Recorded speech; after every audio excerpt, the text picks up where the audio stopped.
Welcome. I'm Fernando, Chair of ICUJP Working Group on Ending Systemic Racism. We have been working jointly to put on this networking event. We want to welcome you today and explain a bit about what we are doing or what we are carrying.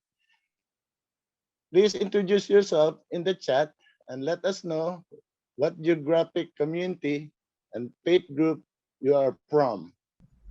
We'll begin shortly with a land back acknowledgement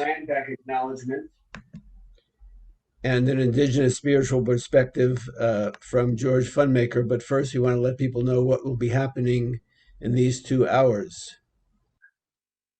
I'm sorry. We're going to hear from 4 different faith traditions, a Native American traditional, and later a Muslim, a Christian, and a Jew.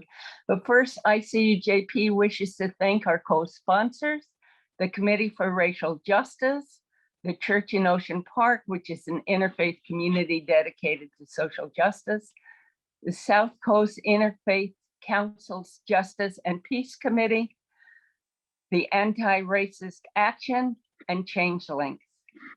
Today, we will hear from several panelists briefly on different aspects of systemic racism and the struggle to overcome it, including issues of healthcare justice, environmental justice, educational justice, and justice in the criminal legal system of policing the courts and prisons. Following panel, we will have about an hour or smaller breakout rooms where panelists will serve as a resource people and can respond to your question, and all participants will have a chance to share about the work they are doing. We'll have facilitators in each group as well to try to make sure that we can focus on ways to take action together going forward. Let's think about how we can build an ongoing faith-based network to end systemic racism in all its forms, including the way racism is expressed and enforced by US militarism and intervention. After the breakout groups, we will come back together to report on those discussions, particularly the ideas for ongoing work and the next step in building powerful, rooted, faith-based network.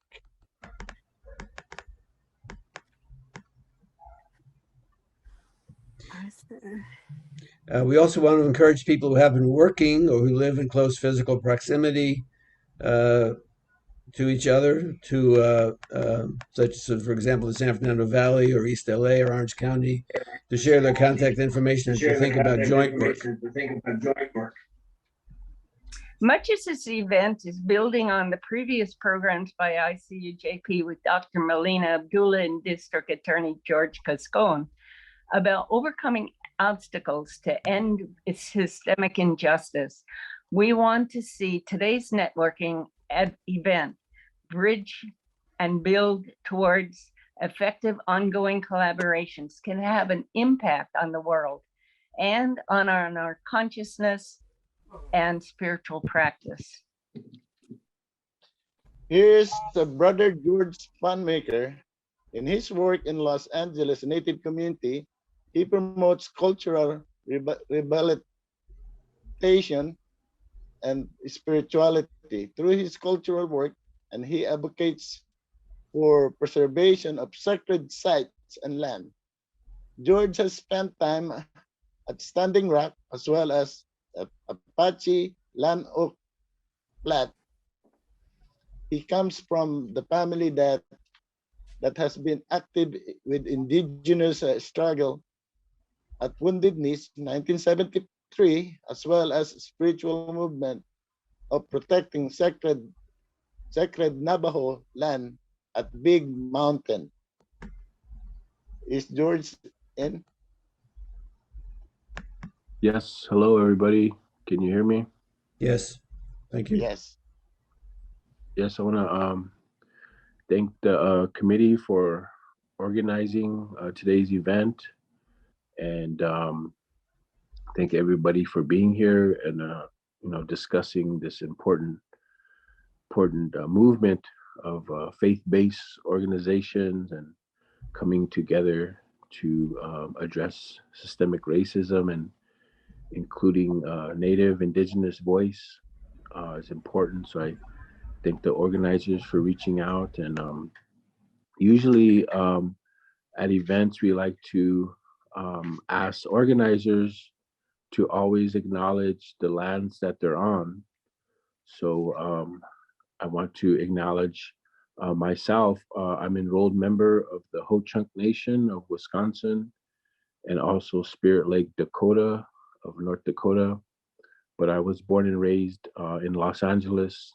I've raised my family in Los Angeles, and so I reside, and I'm a visitor on Tongva Gabrielino lands, and also the Chumash, Tataviam, San Fernando Valley. And I recognize that I'm a guest on these lands, and I acknowledge the original people. So land acknowledgements are becoming kind of the trendy thing to do. But we've been asking people, folks, communities to go beyond land acknowledgements and to formulate action steps on how they can support and help Native Indigenous people, especially your local tribal groups and organizations. So I want to encourage folks to go beyond just acknowledging that you're on stolen land, but also to put in action by supporting, whether it's financial or your labor. I want to encourage folks to do that, to support Native people. And I think it's important when we talk about injustice. I think Native sovereignty and the genocide that happened to us, that's the first injustice that happened on these lands. So it should be priority when we talk about injustice, because we can't talk about all the other injustices without acknowledging that we all benefit from Native lands and the murder and genocide of Native people, and also with church organizations that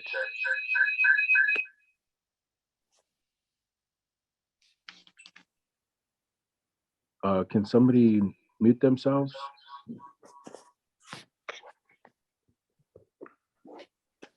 Pamela, please mute yourself. I'm trying. Church organizations that have been a part of the genocide. For our people, the Christian church, Catholic churches, many other churches have been part of that genocide against Native people, and also the assimilation, ethnocide of our people to make us into Christians. So I think to acknowledge that history and that truth telling is a big part of the healing that we can do as allies and relatives coming together as faith-based groups and organizations. So my formal title is a Native American spiritual leader at California Department of Corrections and Rehabilitation. I work at the California Institute for Men at Chino, where I provide cultural and spiritual services to Native American inmates. So I just wanted to say that, and I'll speak a little bit more about some of the issues that we're facing. But again, I would like to thank you for having me. Thank you, George. And George will be back as one of our panelists as well. So we will be hearing from our panelists now. Each will speak for 5 or 6 minutes. Please save your questions for the breakout groups, which will follow for about an hour after the panel ends. The panelists will be available as resource people in each breakout room. We have 5 panelists today. On healthcare justice, Dr. Emilee Bargoma, a frequent speaker on medical apartheid with a PhD in cellular and molecular biology. On environmental justice, we have 2 because of two different but definitely related environmental areas. On the environmental struggles of Native Americans, George Fundmaker, community organizer and Native American cultural practitioner who works in the greater Los Angeles Native community that you've just heard. And on the environmental struggles in urban centers, Hopkins, director of the organizational transformation for the National Sierra Club, working for environmental justice. On justice for criminal and legal system, Dolores Canales, community outreach director for the Bail Program Project and co-founder of the California Families Against Solitary Confinement. And on educational justice, Dr. Saeed Tahir, chaplain, as well as chief imam at the Salam Mosque and researcher on schools in the communities of color.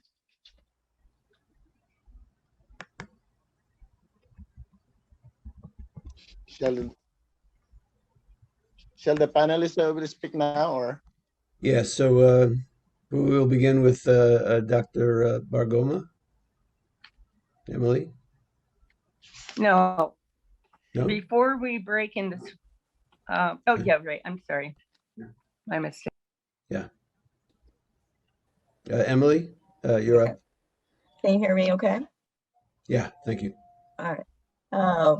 Thank you for inviting me, and happy Good Sunday to everyone. And George, thank you for the reminder to always acknowledge the land on which we are guests on and that we trespass on, traverse on any given day. I have been living in San Francisco now for a year. I moved from Los Angeles, from Northern California, the Valley. So I'm back home, moved here for work, but have only been back for about a year. So now on any given day, I am traveling and living across Ohlone land, the Chochaños, and Karkin lands. And I would like to show my gratitude and ashe for permission to live on this land. I am also a member of Black Lives Matter LA, and a group that I miss very much, haven't since moved. But work is also something that is the major part of my advocacy. I have a lot of family members that I have lost as a result of just name any disease, and I've suffered loss of very dear family members, including my brother, from these diseases. And it's always been just really frustrating going to these seminars or being a part of any research group. And whenever they open the discussion on diseases, they give you statistics. And the statistics about who's always predominantly affected by these diseases are African Americans, Native Americans, brown people, just people that are listed to be on the top of these lists of being prone and vulnerable to these diseases and conditions, whose socioeconomic statuses also parallels as far as them being at the bottom of the social strata. So, but then looking in the room and looking at who's doing the research, it is not from people who are representative of these groups that are named. And that was a strong motivation for me. It's very important to have a voice in these laboratories where these decisions about what kind of research that's being made are made. It's very important for drugs that are being developed to also include Black, Asian, Native American, Latinx cell lines as a part of the basic research. A lot of that is not what's done. And when I have these conversations or discussions with my colleagues, a lot of them get really offended because for them, they just think just science is science and science is all about facts. And that is very true. But there is also power in saying, this is the particular type of cell line that I think we should use in testing out this drug or in assessing the efficacy of this drug or this medication, a lot of the time people of color get left behind. So it's not until the drugs are out in the market that you have all these different groups that are expected to be cured or to be treated by a drug or a treatment that really was optimized in people that do not look like them. So a lot of the time, people that look like me do not benefit from the full effects of these drugs because it's almost like they are an afterthought. And it's incredible when you are a part of the scientific community, but then when you're in the hospital needing assistance or help, you also automatically get classed into whatever stereotype it is that the healthcare professional walks into the room with about you. So an example of that recently, a very public example, was Susan Moore, the doctor that was working in the COVID ward, saving people, saving lives from COVID. And she also became infected, and the treatment that she received was absolutely horrendous. So you can also be well-versed and be aware of the things that are going on in science and medicine. And still, when it comes down to you needing that assistance, you also have to be an advocate instead of just being a patient or a recipient of medical care. Watching her videos that she documented before she died of the treatment she was receiving just really placed a burden in my heart to focus more on my advocacy being from the medical side of social justice. How do we get people that are coming from communities that are marginalized to also receive the medical care that they receive? And a lot of the times the medical care that they give to others, but are not necessarily receiving it in the way that they should. There's a lot of bias. There's a lot of implicit bias. There's a lot of willful bias and ignorance that is involved in medicine and research. And I love science. I've always loved it since I was a little kid. I've always known this was what I wanted to do with my life. But I also like poking the bear. If there's something that needs to be changed, it's important for me to initiate that uncomfortable discussion. So I'm glad to be in a group that's also interested in advocacy and moving forward, moving everybody forward. So thanks for having me.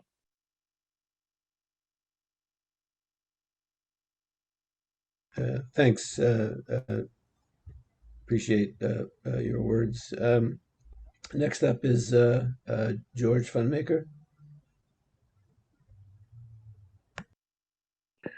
Yes, thank you again for those words about, there's a lot of intersectionalities with our issues in our communities. Along with the climate crisis, there's, social justice, racial justice. So I think this is an important topic and discussion about the intersectionalities of our struggles. And as Native people, the earth and the land is a part of who we are. And we're taught by our elders that we're not separate from the earth. And when we say Mother Earth, that's not a metaphor for us, that our beliefs and our teachings, our creation stories talk about how the earth is our mother and it takes care of us and it provides for us. So that's why we advocate and fight for the protection of the earth and sacred sites. And I want to encourage all of you to kind of do your research and see how you can help Native people and Native struggles, not only in this country, but throughout the world. Native Indigenous people are fighting to protect the water, the land, the earth, for all of humanity. And the elders talk about the time when the Europeans first came to these lands We taught them how to survive. We taught them how to hunt. We taught them how to plant corn. We taught them how to take care of the earth and live in harmony with the earth. Um, so it's come full circle from that time, um, uh, from the beginning of colonization to now, today. Uh, the Europeans, the colonizers, settlers, they're destroying the earth, and we have to teach them and remind them the sacredness of the earth and how to take care of the earth. So some of the struggles that are going on that I want to encourage you to kind of look at and see how you can help is the Paiute land in Nevada, where they're trying to mine for lithium, and at a place called the Thacker Pass. So they're fighting to protect that land there from lithium mining. And a lot of the politicians are talking about a Green New Deal and ending fossil fuels, but what does that look like? A lot of the electric cars and our technology, we're needing lithium. So that's kind of the new oil that these corporations and the government are looking at. And Native people there are trying to protect that. Also, we have in Arizona, San Carlos land, Apache land. They're trying to preserve and protect sacred sites there from copper mining. And Mr. Winslow Nosey, who's the leader of Apache Stronghold, they recently had a spiritual convoy trying to rally and get support for their fight, and they went to court. And so that's an ongoing issue that they're trying to protect these sacred sites. Also in Minnesota, Ojibwe Anishinaabe country, they're fighting another pipeline to protect their water. Winona Leduc, and there's several camps there that are protecting and using nonviolent direct action to protect these sites. And we believe that the roots of climate change is colonization and the commodification of the earth. So a lot of non-native people, they see the earth as real estate or property that they can uh, um, that they could profit off of. But again, for us, the earth is there to provide for us, so we have to protect it. And um, in our way, the earth is female, and we are taught that we are supposed to live in balance with it. And in the Bible, they talk about how man was created to dominate the earth. And we believe those are false teachings. And that's one of the root causes and beliefs of colonization, is these false teachings that man is superior, that human is superior to the earth and the animals. So we believe that we're not superior, that we have to live in balance with the earth and take care of not only humans, but the animals, the plants.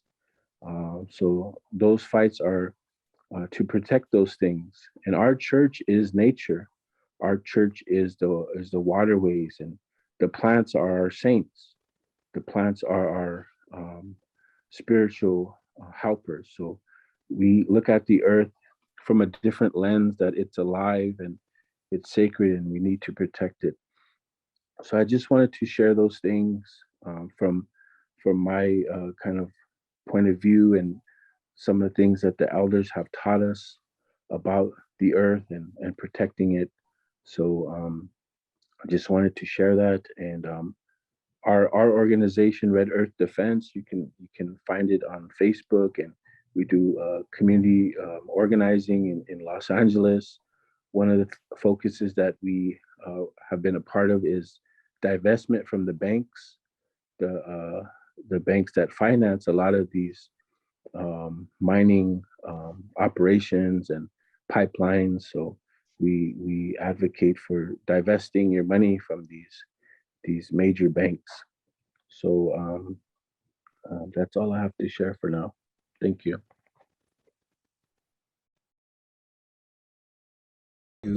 George. And next up is Hopkins.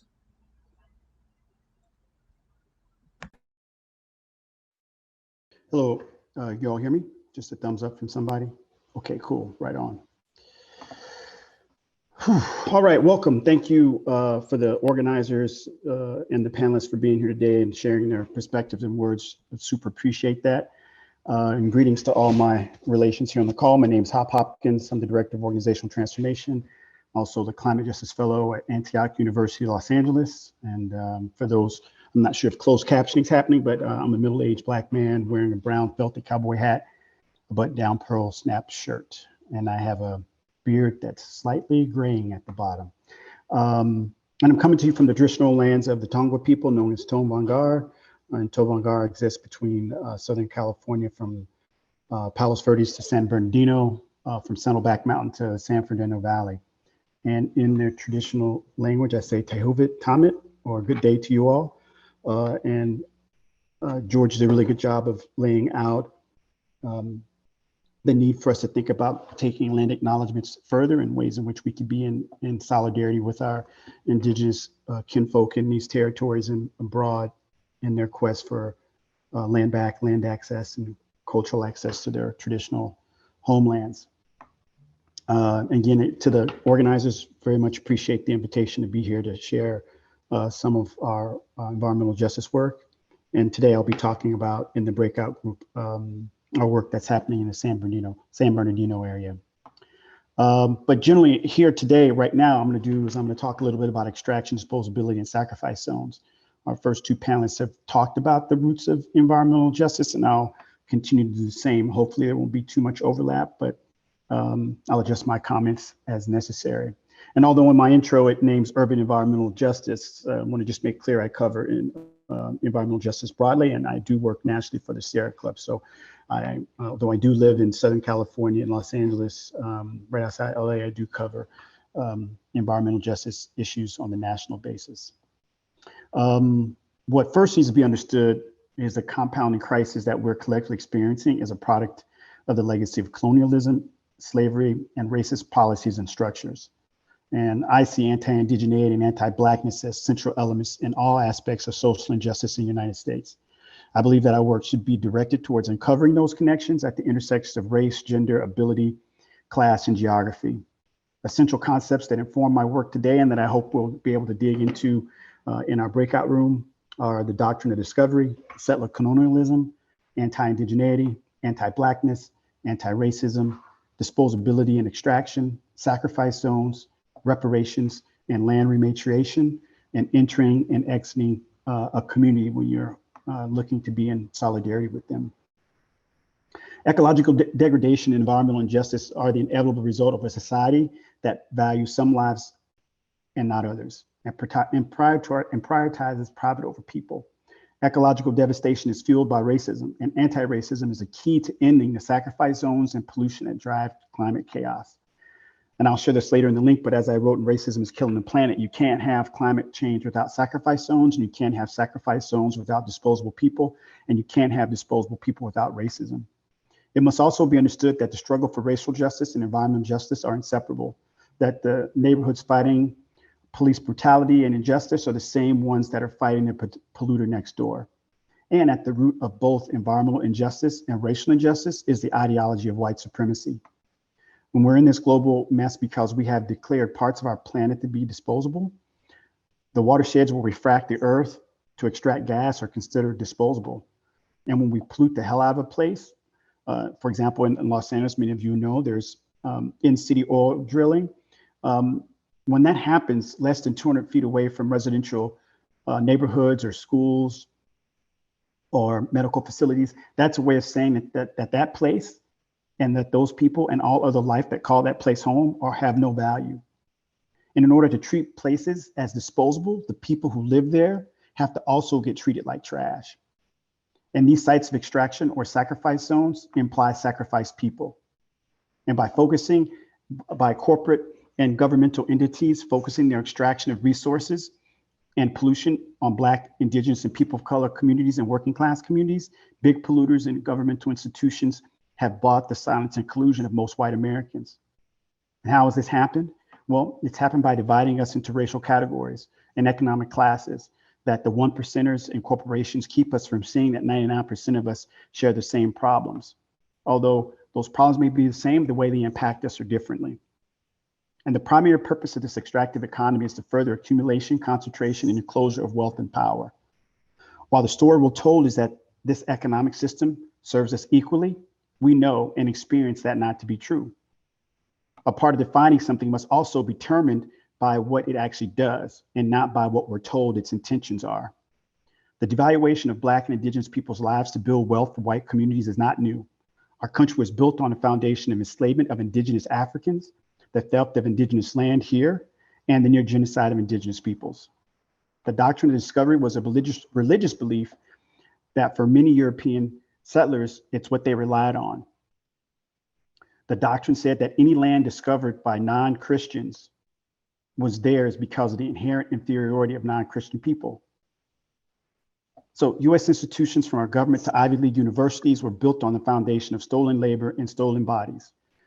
The compound interest on these profits from that enslavement became the basis of intergenerational wealth for white communities. The intergenerational wealth that perpetuate race-based economic inequality to this day.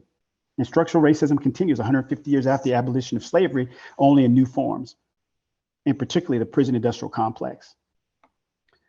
Taking leadership from frontline communities, which I hope is something we can talk about later today, which our previous speakers talked about, of community groups like Sacred Places Institute for Indigenous People, the People's Collective for Environmental Justice, California Environmental Justice Alliance, Physicians for Social Responsibility in LA, Strategic Actions for a Just Economy, and East Yard Communities for Environmental Justice, just to name a few. They've been in the lead struggling against oil and gas extraction and corporations, coal power plants and waste incinerators and nuclear power and mining for decades. As EJ organizers from these organizations often remind us, movements are built at the speed of trust and scale to the size of our dreams.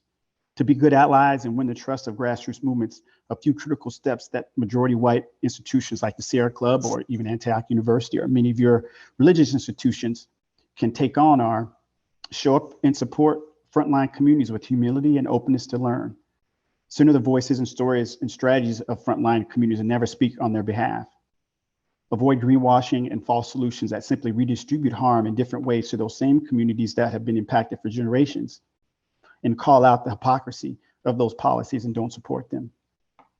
Lastly, what I'll say is we need to move away our work from being situated from a charity perspective, which is extrinsic, top down, and doesn't do anything to think about the unjust power relationships that exist in our societies. It's well-intentioned, but it's very paternalistic in that it really depends on analysis and the belief that those impacted by whatever issue we're looking at have no agency or skills to offer to resolving the crisis. We need to move away from charity and move to solidarity, which is more intrinsically driven, that recognizes that my liberation is bound up with that of those who I'm seeking to be in partnership with, that we're in this struggle together, that if an injury to one is an injury to all, I know that's quite popular to say, but in action, communities of color and impacted frontline communities really see less of that manifest in sincerity. So I'm going to close with that. There'll be lots of other opportunities in our breakout group for questions and comments, and I'll put my information in the chat if folks want to catch up later. Thank you. Thank you. Very, very powerful. Our next presenter, lost my way, sorry.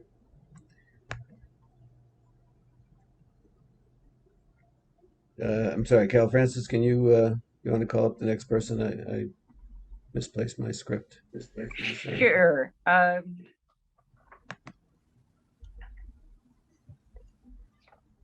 Okay, on justice in the criminal legal system, Dolores Canales.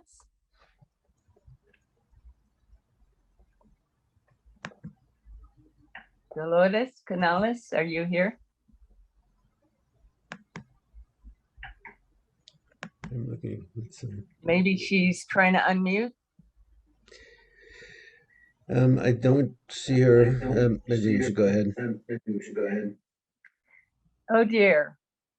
Well, then maybe next month we'll have an event and we'll talk about justice in the criminal and legal system. Let's go on to educational justice. Dr. Saeed Tahir. Saeed, who is here. Bismillah ar-Rahman ar-Rahim. With the name of God, the most gracious, the most merciful. Assalamu alaikum wa rahmatullahi wa barakatuh. Peace be upon you all. In the beginning, I would like to thank the committee for organizing this forum, which is very important internationally and in particularly in America. So thank you very much also for introducing me and inviting me to be part of this important event. I am happy to be here for many reasons, and I am not going to list all of these reasons why I'm happy to be here, because it is a long list to mention the reasons. And as my task is to address the issue of education, social, as well as racial relationship with these topics. Education is a right for all human beings. According to my religious tradition, God Almighty says that He, God Almighty, has dignified a human being. And also, if also you look into my tradition as Muslim, or the Muslim traditions, we found that the first revelation, which was sent down to the Prophet, or Prophet Muhammad, peace be upon him, was Iqra, which means read. Social justice means redefining what it means to have educational equality. So that's very important. And then also, this cannot be achieved unless we, as a group, are able to end racial discrimination. Therefore, we need to be courageous in order to tackle and deal with this social justice. We need to deal with racial discrimination. It means we need to speak out collectively.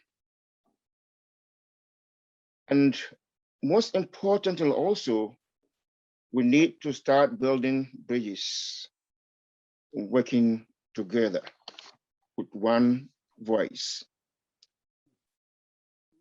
We also need to address the improvement of our schools. As an educator, I work with the prison system, and I start my work with the juvenile justice. And I have seen a lot of this injustice, which creates and give us more windows to see that a large of population, or a large of young who's supposed to be in the school will end up in the prison system, for example. Therefore, education needs to be reformed. And the educational policies, either in the classroom or supporting or funding, need to be encouraged and need to be addressed. And I know we will also have a breakdown session later. So I will end here. Thank you very much.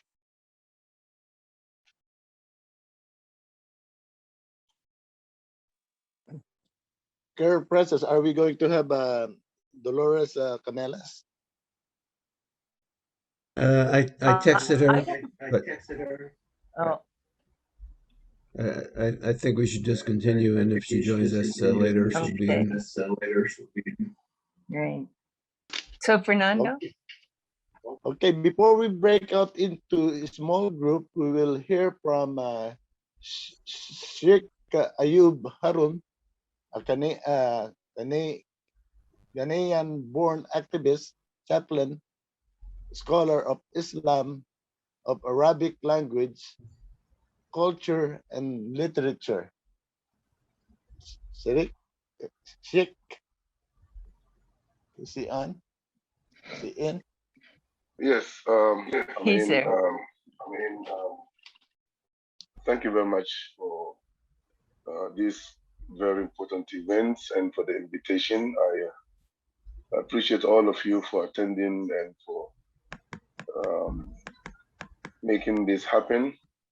All those who participated in preparing for the events and contacting all the speakers. I think you have done a great job, and we thank you very much for what you did today and what you're doing every day, because this is how we can improve our communities, our societies, and our land, our country, United States of America.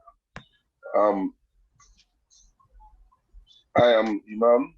I'm also a chaplain in one of the biggest institution, prison in California, which is located at Sadaf, between Bakersfield and Fresno.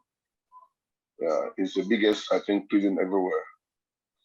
And as Muslim chaplain, I also deal with other groups, faith groups, Christians, Jewish, Buddhists, Native Americans, and many, to facilitate their services and religious observances.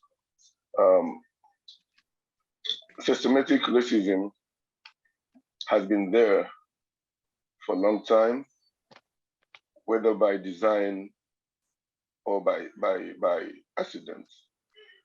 But as you all know, when you say systematic, the word itself stems from perpetual, intentional, planned, and consistent type of racism, which is designed to alienate some group from having the same access of religion or faith or connection with the divine. So racism from the Islamic perspective, Islam has addressed the racism and racist activities before the mission of Prophet Muhammad, peace be upon him. The Arabs in the Arabian Peninsula were practicing racism in its widest sense of the meaning. And many people who live around that time, if you are not one of them, you have no access to many benefits.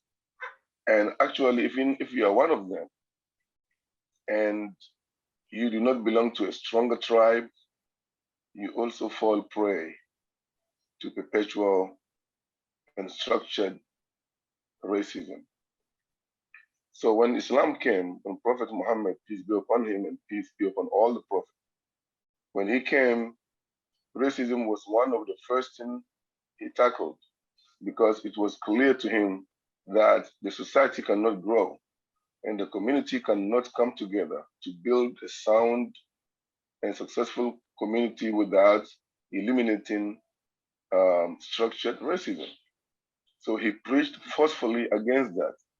And if you read Quran, you don't even need to read Quran from cover to cover. If you read some part of the Quran, you'll come across verses that clearly condemn and call against any form of racism, any form, even if it's not intended. And that has led to decline of racist activities, whether it is by action, by design, or by accident. So it has shaped the community and allowed them to think that you don't fall into any racist form in your dealing with others.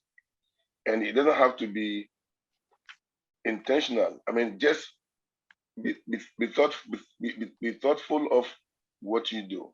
When you speak, when you deal, when you sell, when you marry, when whatever you do, just be mindful that any form of racism does not come or is not noticed in your activity. So that's how slowly, one step at a time, Islam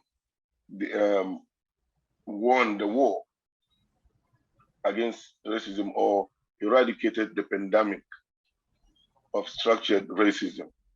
And one of the examples, since the time that I was given, was very limited. One of the examples that addressed this issue is, there was a man, a companion of Prophet Muhammad, peace be upon him, known as Abu Dhar. Abu Dhar is an Arab, and Bilal, who is a black Abyssinian former slave who was freed and became Muslim. They were in a discussion, and the Arab called the black man by the skin of his mother's color. And he said, "You keep quiet, or the son of a black lady." The Prophet Muhammad was not there at that time. When he came, Bilal told him about the incident. And Prophet Muhammad, peace be upon him, changed. His face changed, looked pale, everything like he was sick. And he called upon Abu Dhar and asked him, "Is it true that this is what you said to Bilal? Did you call him by the color of his mother, or the skin, the color of his skin, his mother's skin? Indeed, you are a man who ignorance has taken shape in him. You are embodiment of ignorance."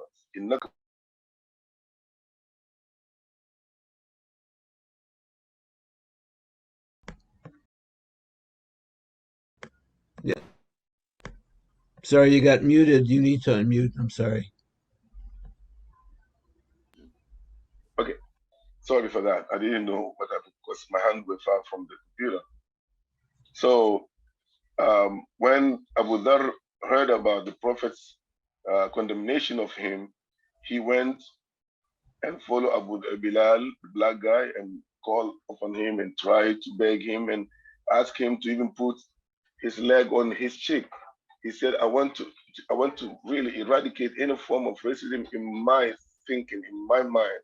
And the man, the Arab guy, put himself down and his face down, asking the black person to come and put his leg on his face. And the black man said, "That is not who I am. I cannot do that in a human being." So this is a lesson learned from these two brothers, Abu Dhar, who is Abyssinian black man, and Abu Dhar, who is an Arab, and the Prophet Muhammad, who resolved this issue. There are many incidents when in the tradition of Prophet Muhammad, he said, "There is no difference between white and black, yellow and green. You are all equal, like the teeth of a comb. The teeth of comb, that's how you are all equal." And he said, in another tradition, whoever discriminated against any human being is not part of my ummah, part of my followers.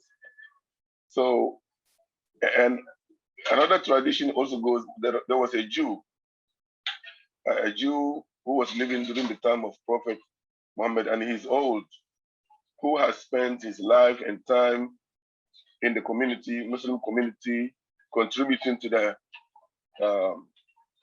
welfare and the well-being of the community. So this man was spotted by Amir al-Mu'minin, Omar. Omar is the third ruler of Islam after Prophet Muhammad sallallahu. And he saw an old man helpless on the street. He asked him, "Hey, what's going on, young man?" Trying to cheer him up. And he said, "I'm a Jew.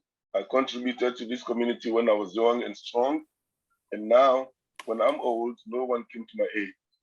The ruler, who was at that time like the president, who he ruled the entire Islamic empire, he called upon him to somewhere you can call like the White House, and took him to the treasury and said, "This man has to have all he needed.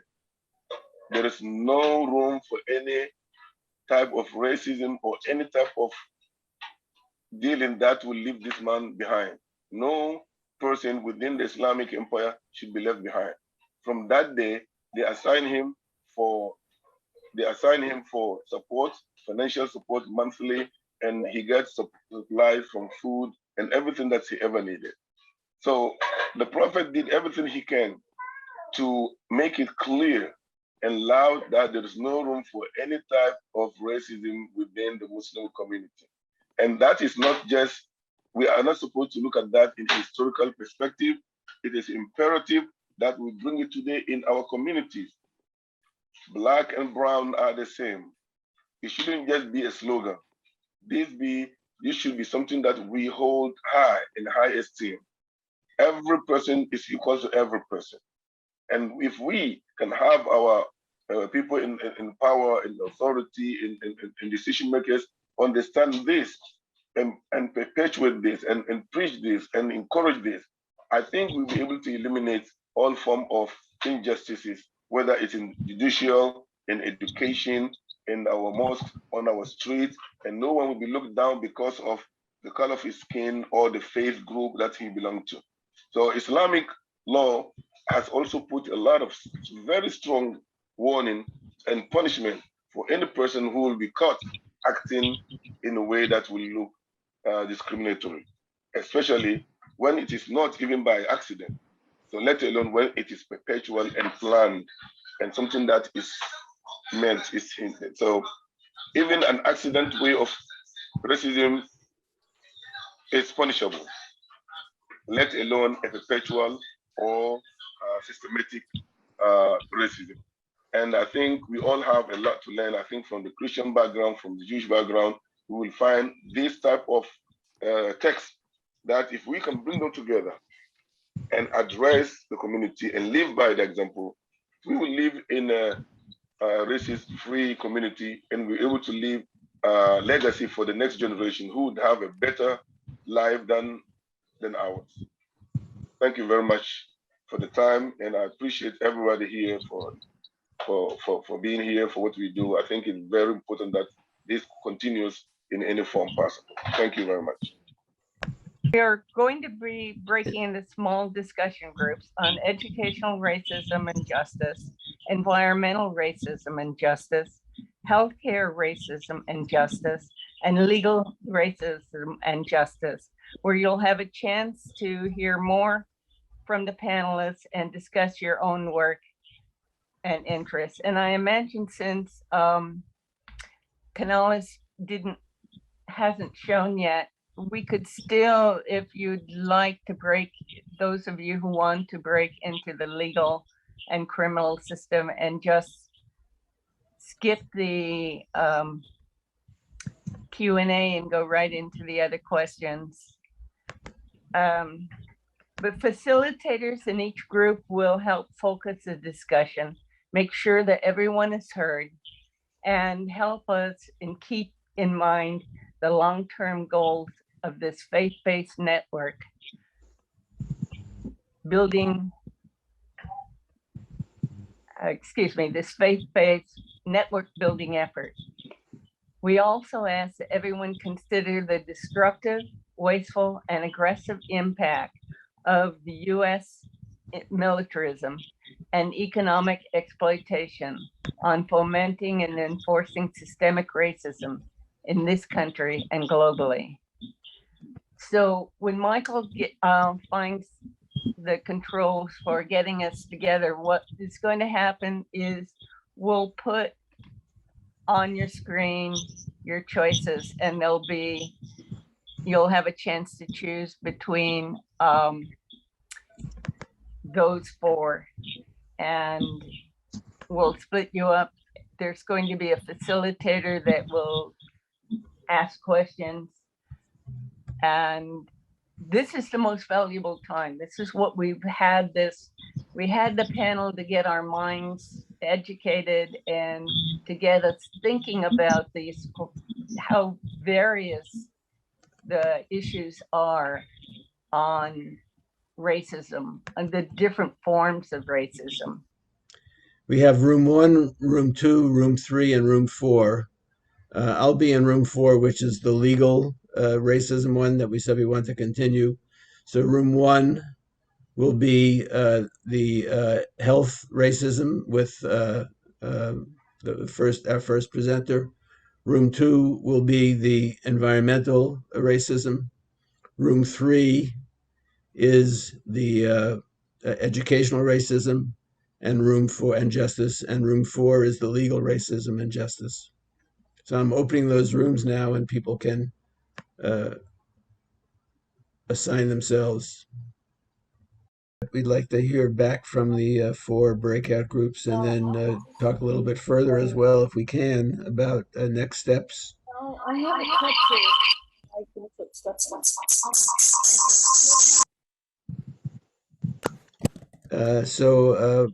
Is there someone from group 1 who can give a little report back on your discussion there? Yes, that's me. Great, go ahead. We didn't have anyone to take notes, so what we all came up with was that's important to have someone with you to support you when you come to the hospital or you have to go to the hospital. And that was because there'd been bullying to seniors for when they come.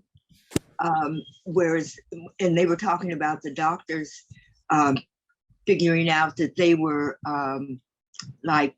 they'd seen that already before in someone else, instead of listening to exactly what the need was. Also, what came up, let me go here, was a medical apartheid and care of color. One of our people had said that she was in the hospital. As a matter of fact, it was Ruth who's going to do the closing, that said that when she was in the hospital, is that a reason that's happening there with me? No, that's not you. Don't worry about it. Oh, okay. I think maybe everybody who's listening should go on mute, and just the person who's speaking unmute. That's Ruby. Okay. Yeah, she said that she had a great hospital experience with people of all colors had come together to support her. And, this is the nurse, the people cleaning the room, everybody. They just took really good care of her. Middle management and executive levels are needed for more representation in other nationalities.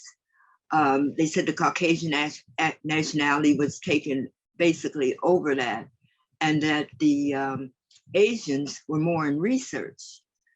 They'd like to see more doctors come in for females, and young doctors, people come. And also, let's see, in studying more research before they go into their practice.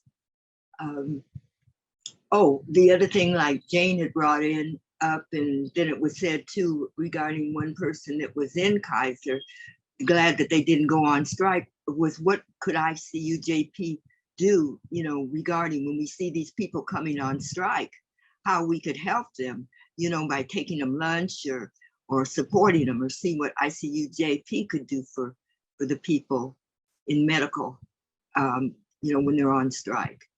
And so that was basically it that I'm seeing here. So I'll turn it back over to you. Just to reiterate that ICUJP does meet weekly. We have a Friday forum every Friday. People who are on this call who have not been attending that are welcome to. We just had speakers a couple of weeks ago from Healthcare for All in California talking about the possibility of getting a statewide system of single payer. I think that's an important possible policy solution or matter that we could, you know, consider in relation to the gross inequities in healthcare treatment. And okay, so from group two, is Just there anybody? just a little more on apartheid. Was about people of color not being as well taken care of, and this includes like sickle cell disease, where people were when they had their needs, they come there and they just figured that no, it's just you just want drugs, instead of really seeing what their need was. So that's been one of the things too that was brought up, and I think that was brought up by Dr. Emilee. So thank you very much.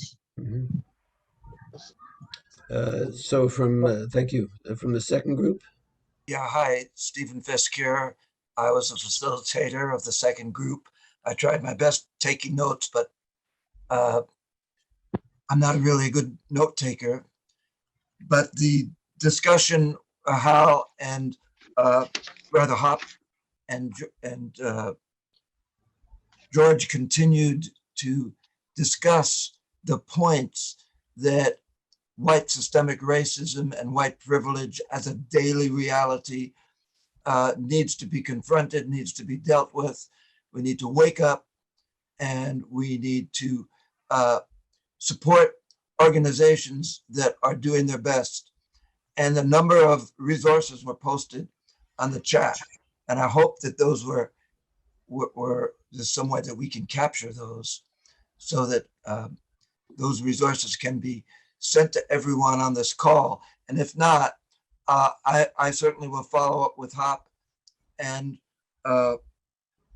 with George to make sure that those networks are connected with, and that ICUJP will continue to facilitate these kinds of dialogues that are so important and so much a part of what we need to do.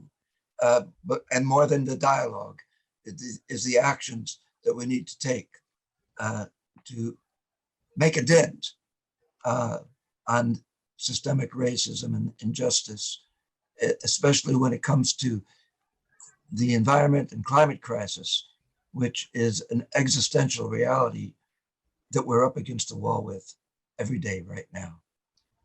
So that's a brief summary. I'll follow up with more information on that. And I want to acknowledge Hop and George for their really fine articulations of the issues that we need to make a priority in our world. Yeah, thank you, and appreciate that. Hop has been putting some of those contact points in the chat again for everybody, and we will save the chat. Group 3 was the educational racism and justice struggles. Yeah, I was the note taker, and Marian started us off with telling us that educating children at a young age against hate and fear is the best way, because it when you capture them at a young age, you have a captive audience, and it was a great resource for our group. Also, we talked about what justice would look like from educational justice looks like from preschool to university or college, and anti-bullying, good books, and peace negotiations. If you like it, I'm gonna keep it. and all the same exercise. I don't know if you've heard of that before, but all the same exercise. It's a practice that is done in the classroom.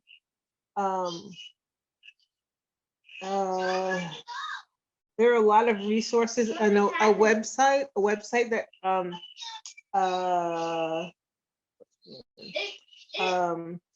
one of our group participants told us about was Holy Faith Inglewood. Her youth group there has a website, and they have a wonderful resource that I'm going to share with everyone. And it's great because there are books, White Too Long by Robert Jones, and Dr. Lewis Sparks. Dr. Kenyatta told us about Dr. Lewis Sparks, and Schools Deserve. There's a lot of resources and a lot of youth groups that are doing the movement. So I'll type these up and send them to Carol Francis. Yeah, thank you. We did try to have people from LA Students Deserve and from Youth Justice Coalition, and both of them were doing other events today at the same time as ours. So unfortunately, we weren't able to. A couple of people that we did work with also, unfortunately, were ill and couldn't participate with us. So, but we do want to stay in touch with them. And then the fourth group was legal criminal justice system racism. Steve, did you want to? Yes, thank you. And very quickly, given our time, we were blessed today by a diverse group in our breakout session, people with direct lived experience in these issues, and shared a tremendous amount of resources. We began by hearing the harrowing story of a mother whose son was subjected to 4 criminal trials until he was acquitted. It just was a wrenching story, and we're hopeful to share that story and those kinds of stories here and elsewhere. We moved to the criminalization of poverty and the criminalization of the unhoused. We had 2 people with resources in the area of mental health. And really a shocking situation that's happening with board and care workers who are paid $35 a day, handling and trying to help some of the most needy people who are suffering from mental health issues. And we agreed to gather more information on those issues which demand attention. But there's great suspicion of the county as being the source of assistance because people have been so abused through county agencies and some of their experiences in that regard. 2 terms came up, which many have heard of, that we heard of people being disposable, and our group heard of people being invisible. And I think the goal of this kind of networking will be to make those people visible through our lobbying and our advocacy and our attention. We focused on the fact that incarceration is a profit center.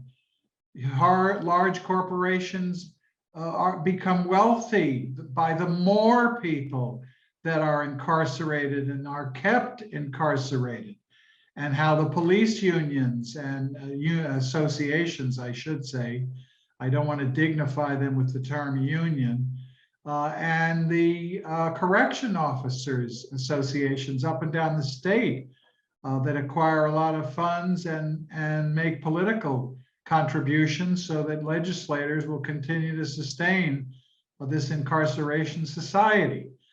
So we wrapped it up by saying that systemic racism requires systemic anti-racism. It can't be done alone. It can't be done by one person. It can't be done by the families that are struggling. And as chair of ICUJP, I want to promise you that we are a sustained center of this work. That's the purpose of today's networking event. I anticipate we will hold more of these events. We will expand and build out each section into working groups. I hope you now have information of ICUJP, and you can simply, if you don't, go to icujp.org and join our Friday forums and our committee work. We've been in existence for 20 years. We think we've achieved something, and we're committed to achieving more in each one of these categories with your help, with your time, with your attention, with your expertise. I think a lot of expertise has been shared and exposed here today. That's exactly what we need. It's why this session today was organized. So I'm taking a little chair liberty here to sum up as we close out this meeting. I can't wait to hear from Ruth, although she stepped away from her screen. So I want to say on behalf of the organization, I'm grateful to Michael, I'm grateful to Carol Francis, I'm grateful to Fernando and their committee, which did this work. We're deeply grateful to all the speakers today, the faith leaders. You are now, if you haven't been before, and I'm sure many of you are doing this work elsewhere, we are part of a beloved community, in the words of Dr. Martin Luther King. But as we learned at the beginning of this program at 4 o'clock, it isn't enough to acknowledge. It isn't enough to acknowledge the stolen land that we live and work in. It isn't enough to acknowledge racism. It isn't enough to acknowledge poverty and the issues. You got to do more than acknowledge things. And that's why we're very grateful to every person who's here, because if you agree with us, you will stay active and join this movement. ICUJP is one pillar of that movement, and you can bet that we are committed to this work. Thank you.